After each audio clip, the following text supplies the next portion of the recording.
warahmatullahi wabarakatuh. Alhamdulillah, wassalatu wassalamu ala Rasulillah wa ala alihi washabihi wa man walah. Teman-teman yang dirahmati Allah, alhamdulillah senang berjumpa dengan teman-teman, dan tentu puji syukur kita panjatkan kehadirat Allah yang dengan rahmat karunia-Nya kita masih diberi kesempatan untuk menghirup udara segar yang penuh rahmat ini di bulan Ramadan tahun ini. Bulan Ramadan adalah bulan yang paling tepat untuk kita berbenah diri dan mengupgrade diri kita. Kenapa? Karena memang itu tujuan Allah memberikan ibadah Ramadan kepada kita, la'allakum tattaqun, agar nanti setelah bulan Ramadan ini berakhir, kita lahir menjadi pribadi yang lebih bertakwa. Apalagi ketika bulan Ramadan ini kita lalui dalam masa pandemi COVID-19. Tentu waktu kita untuk diri kita, untuk keluarga kita menjadi lebih banyak lagi. Ya, maka teramat sayang kalau akhirnya waktu yang lebih luas itu tidak kita manfaatkan untuk menguatkan, menambah, dan mengupgrade kapasitas diri kita. Teman-teman, apa saja yang harus kita upgrade di bulan Ramadan ini? Setidaknya sebagai manusia ada 4 hal yang harus kita upgrade. Yang pertama adalah jiwa kita, yang kedua adalah akal kita, yang ketiga adalah fisik kita, ya, jasad kita, dan yang keempat adalah sosial kita, aspek sosial kita. Karena kita adalah makhluk sosial yang tidak mungkin hidup berdiri sendiri. Oke teman-teman, berarti yang pertama bagaimana agar kita nanti lahir setelah Ramadan menjadi orang yang jauh lebih kuat jiwa kita. Ya. Setidaknya beberapa hal bisa kita lakukan. Ingat, jiwa ini makanannya adalah iman. Jadi kalau kita ingin jiwa kita semakin meningkat, maka pastikan iman itu kita tingkatkan. Dan iman bisa kita tingkatkan dengan yang pertama memperbanyak ibadah kepada Allah Subhanahu wa taala. Meningkatkan hubungan kita dengan Allah. Ya, dengan salat kita, saum kita, tilawah Quran kita, itu semua insya Allah akan menambah keimanan kita kepada Allah, ya. Zikir kita dan semuanya gitu ya. Ibadah-ibadah hablum minallah. Yang kedua, gitu, yang tidak juga kalah pentingnya, kita bisa menambah keimanan dengan cara mentadabburi Al-Quran. Jadi kalau tadi kita tilawah Al-Quran secara rutin, ya, tapi juga usahakan di bulan Ramadan kali ini ditambah dengan tadabbur Al-Qurannya, ya. Minimal ayat-ayat yang sering kita baca, gitu ya, yang sering kita lafalkan itu kita renungkan maknanya. Contoh misalnya ayat yang semua orang hafal, ya, surat Al-Baqarah ayat 255, ayat kursi. Ya, sering kita lafalkan. A'udzubillahi minasyaitonirrajim. Allahu la ilaha illa huwal hayyul qayyum. La ta'khudhuhu sinatun wa la naum. Lahu ma fis samawati wa ma fil ard.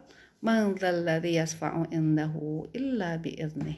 Ya'lamu ma baina aydihim wa ma khalfahum wa la yuhituna bi syai'in min ilmihi illa bima syaa. Wasi'a kursiyyuhus samawati wal ard wala ya'uduhu hifdzuhuma wa huwal aliyyul azim. Shadaqallahul azim. Ya, Allah tiada Tuhan kecuali Dia. Al-Hayyu yang Maha Hidup, Al-Qayyum yang terus-menerus mengurus makhluknya. La ta'khudhuhu, Dia tidak pernah mengantuk. Wala naum, dan Dia tidak pernah tidur. Lahu ma fis samawati wa ma fil ard. Dalam genggamannya lah, miliknya lah segala apa yang di langit dan di bumi.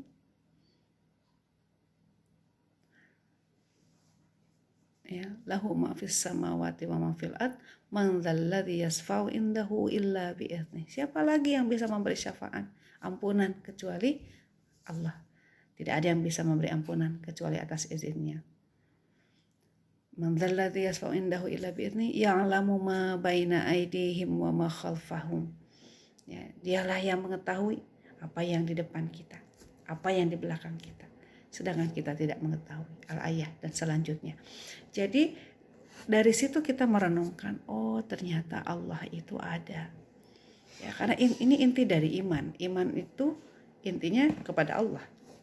Jadi bagaimana di bulan Ramadan ini kita kuatkan keimanan kita, Jadi teman-teman, bagaimana di Ramadan kali ini kita menguatkan iman kita, terutama iman kita kepada Allah.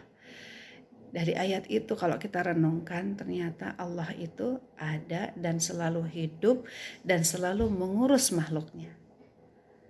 Jadi kita lebih, Allah tuh, jadi kalau Allah itu ada, Allah tuh gak pernah diam teman-teman. Allah tuh pasti mengurus makhluknya. Semua makhluknya diurus oleh Allah.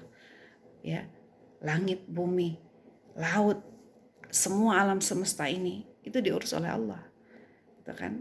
Maka akhirnya kita merenung kalau semua diurus oleh Allah, yang besar-besar, bahkan alam semesta diurus oleh Allah, apalagi hanya sebatas seorang kita. Urusan kita ini pasti diurus oleh Allah, dan apa yang Allah lakukan, ya itulah yang Allah lakukan, mengurus kita semua. Tidak ada urusan kita yang tidak diurus sama Allah, gitu kan? Bahkan di ayat itu juga Allah mengatakan, Allah lah yang tahu apa yang ada di hadapan kita, sebagaimana Allah yang tahu apa yang di belakang kita. Sedangkan kita tidak mengetahui. Jadi ternyata pengetahuan Allah itu jauh lebih besar daripada kita. Allah yang tahu apa yang kita butuhkan. Allah yang tahu apa yang akan kita hadapi. Allah yang tahu apa yang akan jadi mudarat buat kita, apa yang baik bagi kita. Bukan kita yang tahu. Dari situ akhirnya membuat kita semakin sadar bahwa itulah Allah. Tapi kalau kita masih belum sadar, lanjutkan dengan cara yang ketiga, yaitu mentafakuri ayat-ayat kauniyah Allah. Kalau Al-Quran adalah ayat kauliyah, kalau itu harus dibarengi juga dengan mentafakuri ayat-ayat kauniyah. Mentafakuri, memikirkan, merenungkan ayat-ayat Allah yang tersebar di alam semesta, termasuk dalam kehidupan kita. Ya, mari kita renungkan. Ya, siapa yang pernah menyangka? Kita pun mungkin tidak menyangka kalau kita bisa sampai ke tahap ini hari ini. Ya, dulu kita ini siapa sih? Nggak punya apa-apa. Ya, tapi sekarang mungkin kita punya sesuatu. Dulu kita siapa sih? Nggak tahu apa-apa. Tapi sekarang kita tahu sesuatu. Dulu kita siapa sih? Bukan siapa-siapa. Tapi sekarang ya alhamdulillah lah gitu. Mungkin kita tuh ya sampai ke tahap ini. Kalau dipikir, itu siapa yang membuat kita sampai ke tahap ini? Apakah karena kita sendiri? Enggak. Pasti ada campur tangan Allah di situ. Termasuk teman-teman gitu ya. Masa sih ada campur tangan Allah gitu? Ya, teman-teman, kita bisa lahir di sini, ada di dunia ini karena ada jasa orang tua kita, ya. Yang melahirkan kita, yang mengurus kita sampai kita sebesar ini, gitu ya. Yang sayang sama kita, memberi nafkah pada kita, luar biasa. Saya yakin tidak ada seorang pun yang bisa menampik betapa besar jasa orang tua kepada kita. Tapi di sisi yang lain, ada orang-orang yang tidak diberikan semua itu. Berarti kita, kalau yang diberi seperti itu, kita harus menyadari siapa yang membuat orang tua kita menjadi baik, sayang sama kita, mau ngurusin kita, lembut hatinya. Semata-mata orang tua kita lembut hatinya itu karena Allah. Karena Allah yang ngasih kelembutan itu, kasih sayang itu pada orang tua kita. Orang tua kita bisa mencari nafkah, akhirnya membesarkan kita, memberi nafkah pada kita. Siapa yang menguatkan tubuh kita? Tubuh orang tua kita? Siapa yang memberi kesempatan bekerja kepada orang tua kita? Siapa yang memberi rezeki kepada orang tua kita? Sesungguhnya itu akhirnya dari Allah juga, gitu kan? Kemudian banyak sekali masalah-masalah, kesulitan-kesulitan yang kita hadapi dalam hidup, tapi ternyata ya kan hari ini bisa terlewati, semuanya bisa terlewati. Ya, dulu kita pernah mungkin terjebak punya hutang besar, kita harus bayar kuliah, kita harus bayar sekolah anak, kita harus ini. Di saat yang itu kita nggak merasa nggak ada lagi jalan, tapi ternyata hari ini semuanya terlewati. Itu siapa yang ngurus semua hidup kita? Allah. Ya, belum dari yang diri kita sendiri. Ya, kita bisa bernafas, kita masih bisa hidup.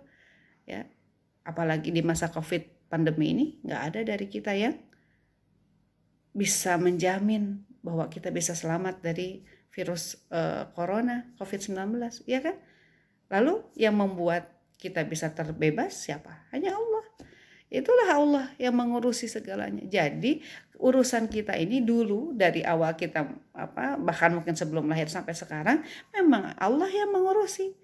Maka kalau dulu saja Allah urusi, berarti setelah sekarang sampai nanti urusan kita pun pasti diurus oleh Allah. Sesuai dengan apa yang Allah sampaikan di surah Al-Baqarah ayat 25.